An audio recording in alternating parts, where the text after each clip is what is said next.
Hello and welcome. I am honored to announce that Voluson ultrasound has turned 20 and we cannot contain our excitement. This journey has been a legacy of innovation and patient impact that began 20 years ago when Voluson Women's Health Ultrasound joined the GE family. Working with you and other physicians around the world, we have improved women's lives and ensured better health for generations. Voluson is known for its innovative technologies and easy workflows. It is also a global market leader in women's health ultrasound, thanks to your love, support, and partnership. To celebrate this anniversary, we have created a web series called The Voice of Voluson, which recognizes the change makers in women's health in South Asia. Follow these stories of remarkable physicians who transformed care and inspired us to always aim higher, be bolder, and think bigger.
Today we have someone very special joining us.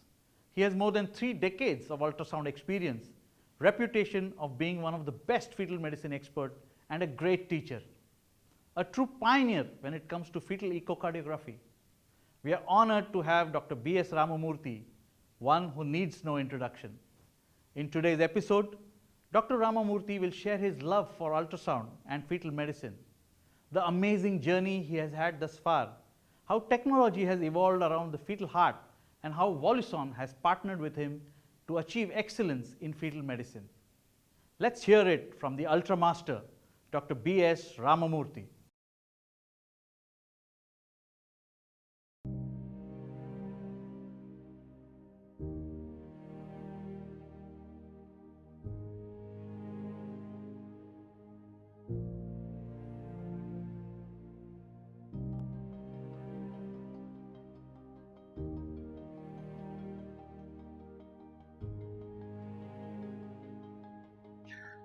Well, I'm a radiologist, so when I passed out of Christian Medical College with my MD way back in 1985, I was equipped to do all kinds of radiology, all the different streams of radiology.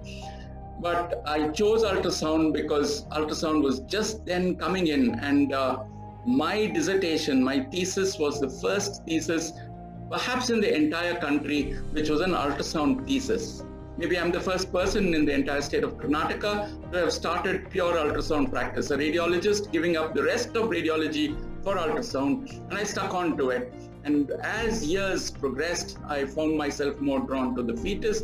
The kind of work I got was more fetal work, and that is how I transformed into a majorly fetal medicine person over the years.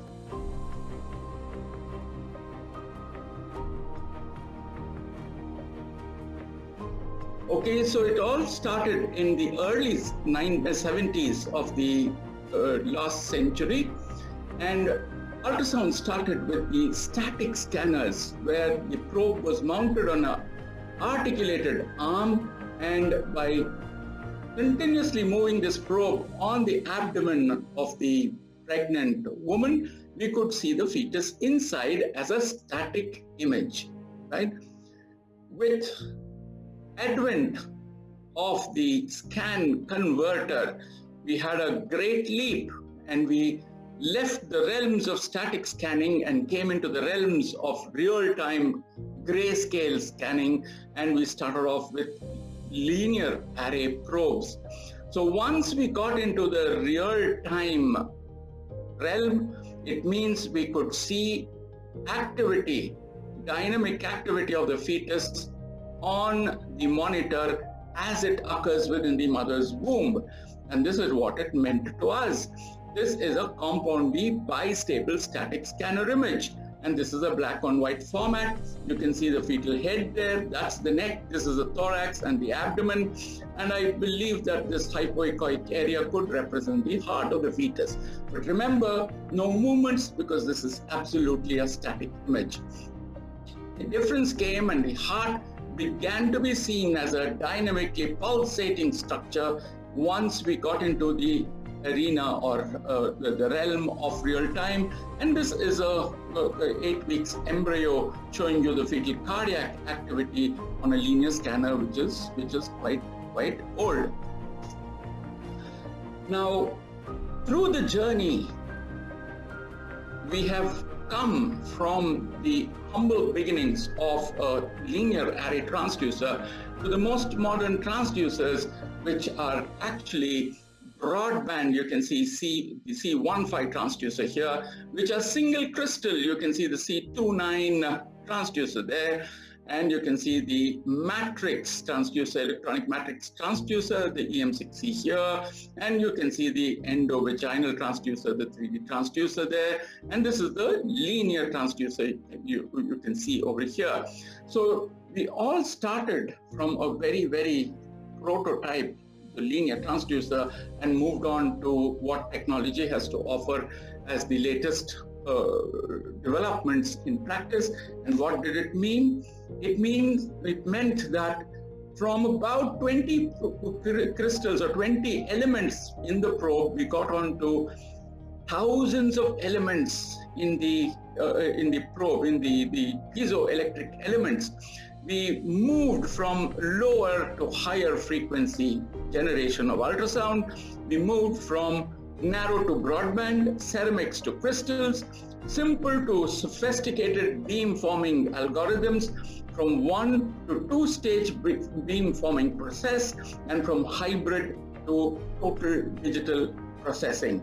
I'm just giving you an inkling of what has happened to transducer technology. But remember, parallelly, the console itself has undergone a notion of a change. Okay, nothing will work as good as visuals, because ours is a visual science. So let's look at this 2001 picture.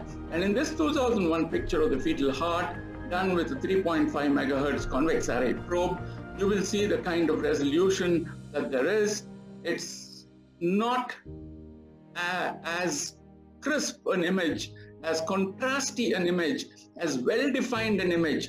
You can see the differentiation of the lumen to the myocardium, that's the endomyocardial interface, is fuzzy. It's not clear at all. And the image is coarse, right? Nevertheless, I can see the 4 chambers, I can see the cardiomegaly, I can see the sluggish contraction which is happening. It's seen, but it could be much better. So let me stop this clip and take you on to the current images, the contemporary images that we have here. This is done on a 1.6 megahertz probe, right? And this is done on a 2.9 megahertz probe. And look at the quantum shift. Look at the contrast resolution from here to here, right? And look at the very, very definite way we know where the myocardium has ended, where the lumen has started, and the resolution. You can even see the spongy nature of the myocardium here. Although you can see a bit of it here, once you trade probes and once you get into the high frequency range, you will see details. It's a non-compacted myocardium that you can see, sponge-like over here, and the valves are just about opening and closing. The contractions are very, very sluggish and poor.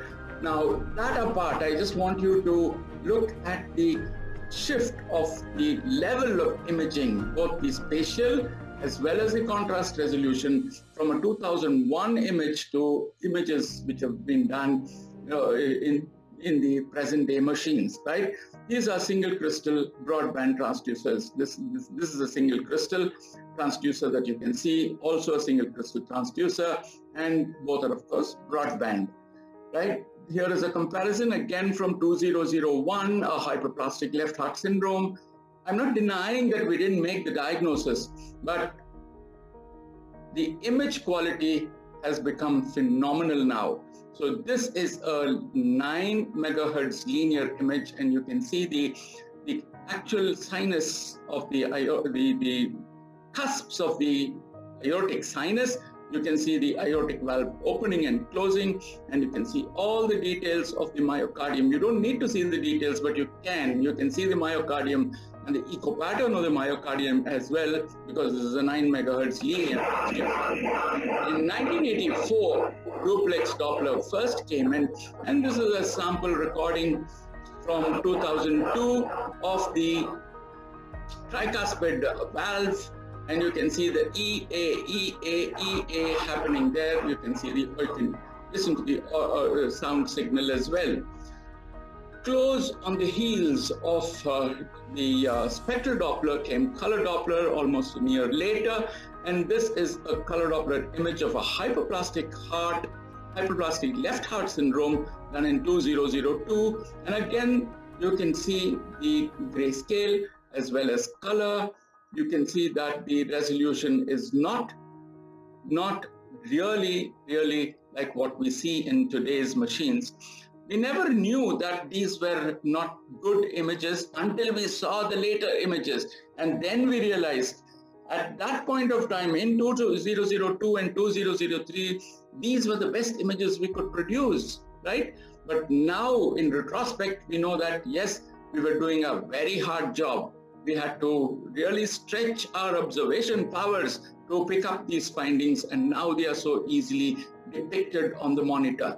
You can see the pixelish nature of the color, and you can see how the outlines are not faithfully reproduced in 2002, 2003, and 2011. You can see an AVSD case over here. Again, a little pixelish, but much better filling that you can see in the 4 megahertz probe that I have used here. This is a 4 to 8 megahertz probe broadband, so you see a quantum jump. You can see the color Doppler filling much more confident, much more robust. And this is, of course, 2014, showing you a wall-to-wall fill. Of course, we've got to talk with the equipment, we've got to get our settings straight, and if you really work on your knobs well, you will get not only a good color, a good grayscale picture, you'll also get a good color picture, wall-to-wall fill, a good monochromatic fill that you can see here in this aortic arch view.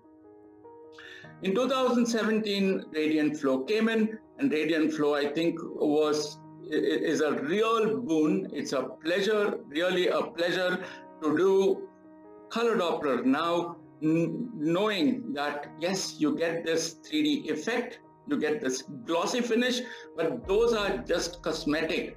What I want you to realize is that the filling is so much more reproductive. It faithfully follows the area of flow. You can see how it nicely hugs along the endomyocardial interface. You can see the lumen myocardial interface here. If you set your machine right, you can produce pictures like this, which are nicely fitting the area of flow, whether it's a ventricle, atrium, or whether it is a great artery.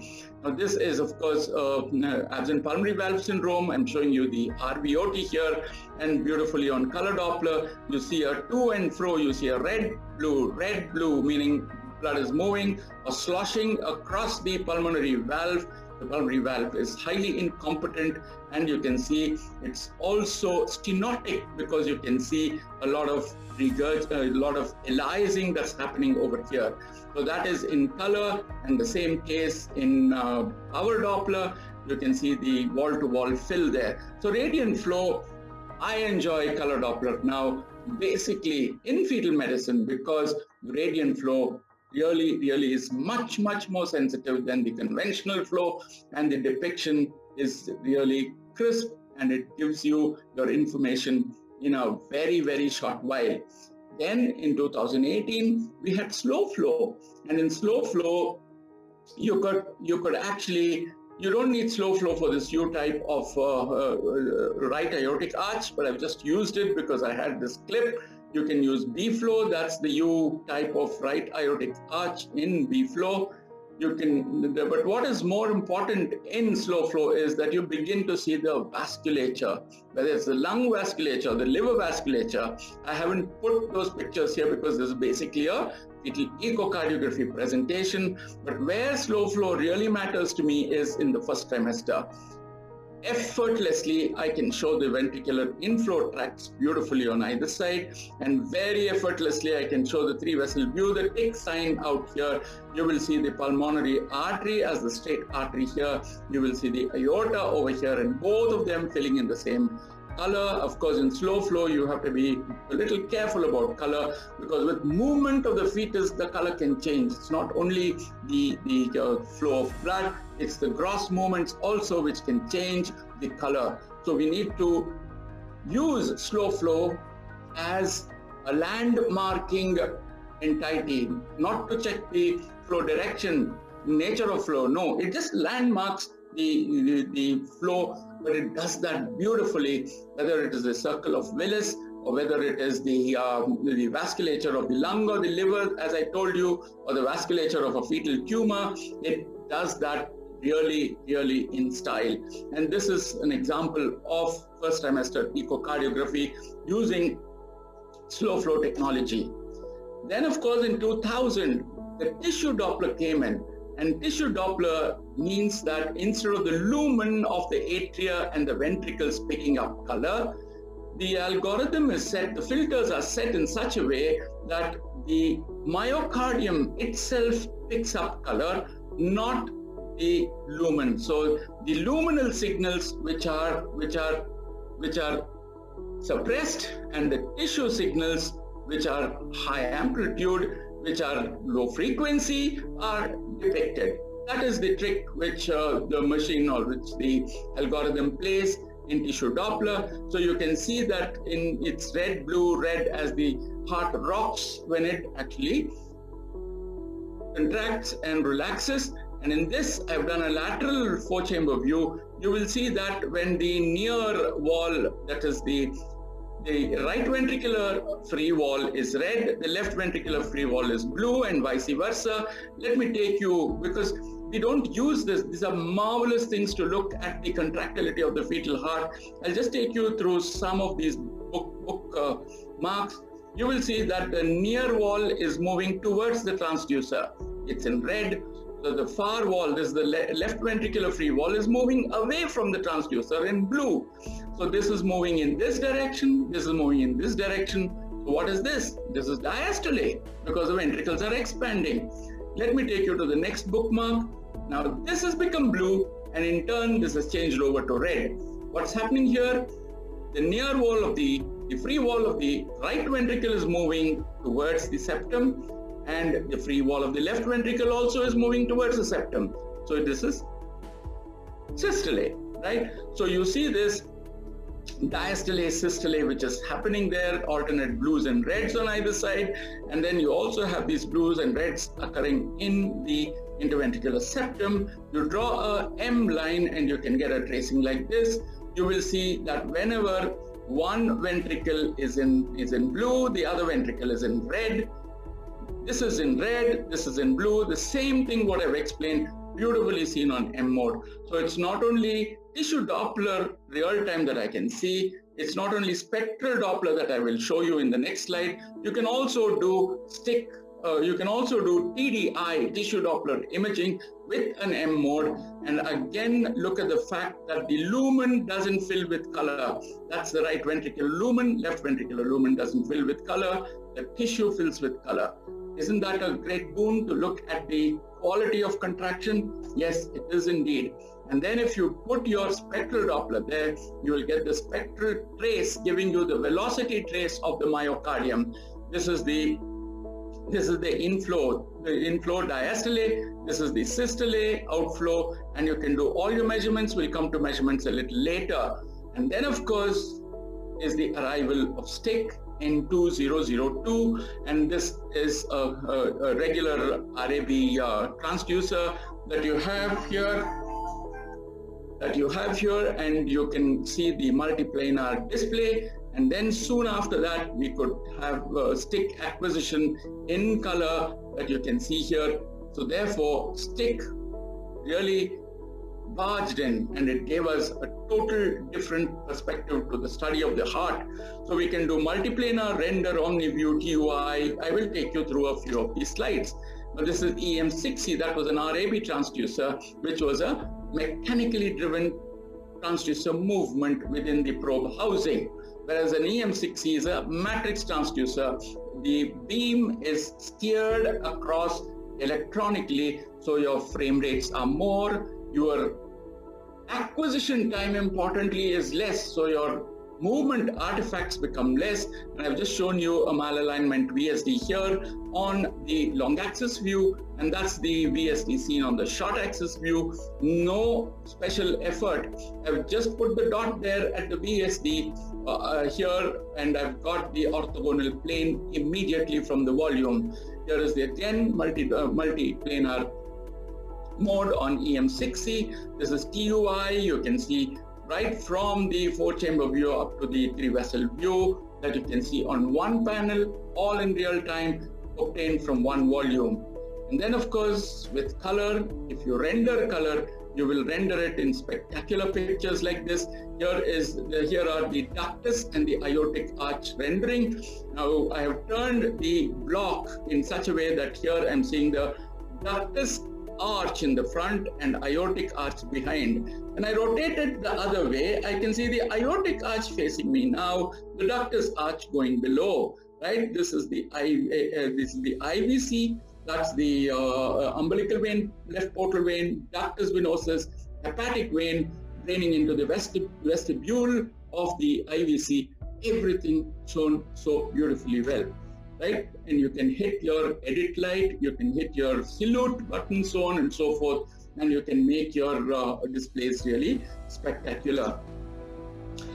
This is just grayscale rendering showing you the 4-chamber view, showing you the interventricular septum, and here of course you have an AVSD, and this is the coronal view or end-on view of a common AV valve with the multiple leaflets. You can see the bridging leaflets, you can count, and the surgeon can actually see the valve morphology even before he gets into the heart on the operating table, right? And lastly, with the arrival of the electronic probes, you have got into the era of real-time stick, which means that the whole stick acquisition is done in terms of sub-volumes which are stitched together, and therefore movement artifacts become irrelevant now, right? You can see the fetus is moving, but it's all sub-volumes being stitched. So the movement is shown real time,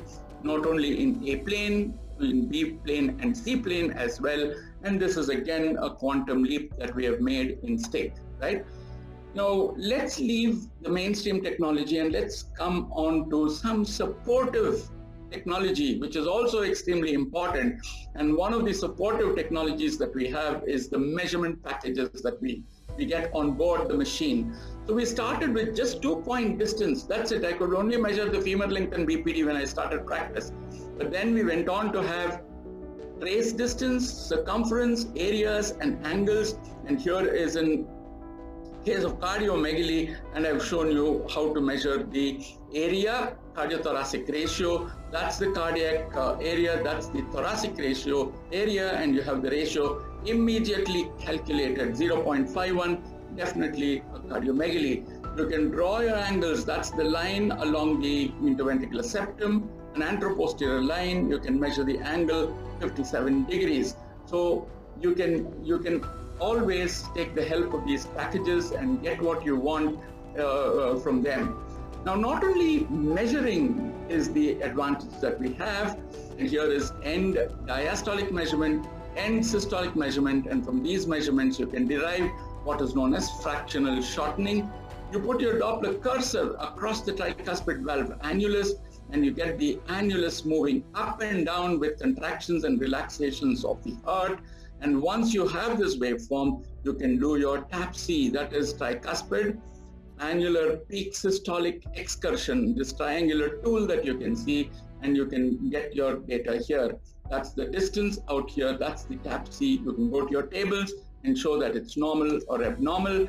And this is Doppler application. I've chosen transmitral Doppler. I've opened the Doppler gate over here, range gate, and I've got my inflow, ventricular inflow tract waveforms.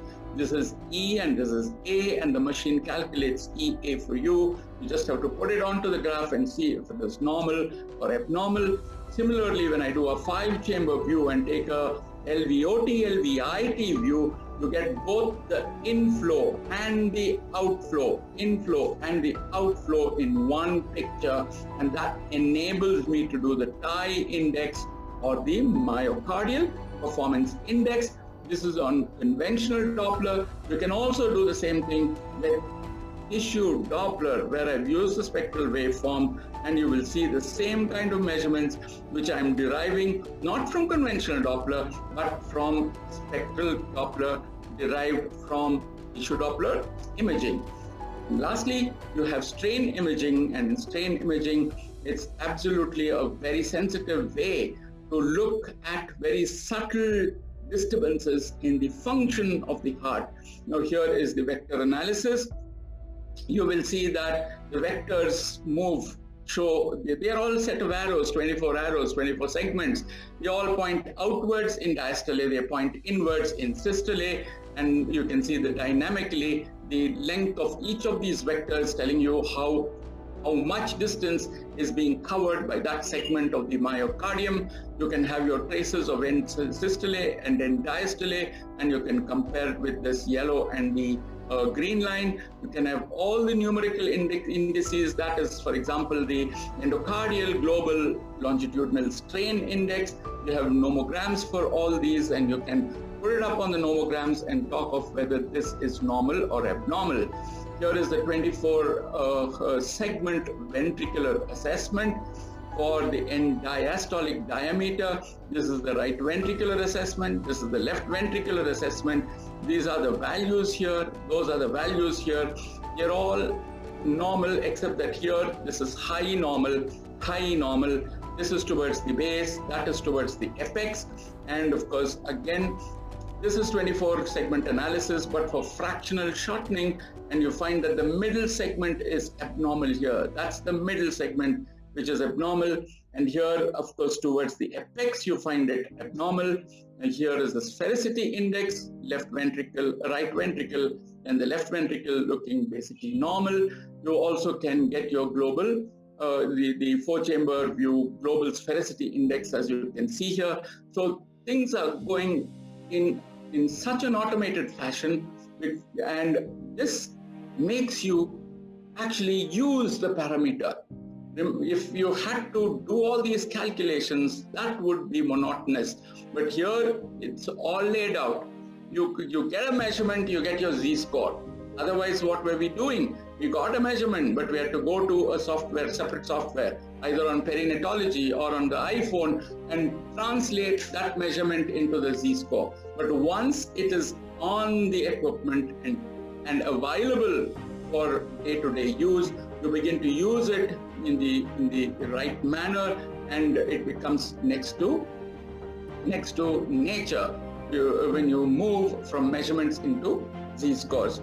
So I have taken you over the journey from a compound B scanner, a static scanner where the activity of heart could not be seen, to the most modern technology where you can analyze the heart. I am looking forward for even more exciting days. Thank you.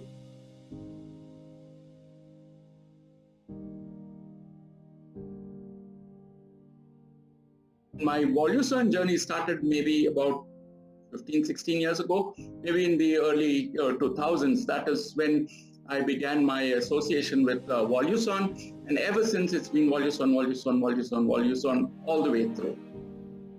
Well, I think the team has put in work which is beyond description. To see the heart the way we see it today, thanks to Voluson, and thanks to the technology of the dedicated team who've been pushing standards.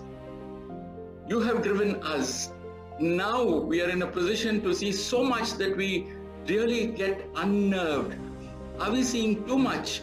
Are we making out, are we underusing these images? You know, that's what is the feeling at points of time that you get. And I think this is very, very, very, very important. This kind of an interaction between the technical team and the people out in the field using it on fetuses and using it on normal abnormals and trying to see what modern technology is giving us is a great way of taking the whole modality forwards, and that is shown by the amount of literature we have, that each time a technology comes in, you have a slew of articles which tell us what is the status of things which are happening.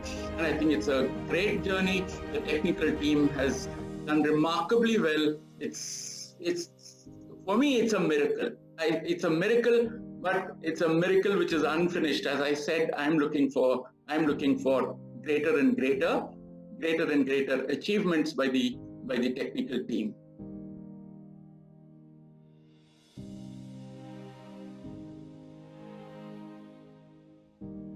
Well, I think fetal medicine is not only a profession to me. I enjoy doing it, so it kind of doubles up as a hobby as well. My hobby is to take ultrasound to a level of art. And when you look at an image with the patient on the couch, you look at it in a very, very medical fashion. But when you re-look at an image, for example, when you're archiving, when you're making a lecture, when you're sharing these pictures with others, you suddenly see the beauty of these images. And I think one should be beholden. One should really know how to appreciate those images.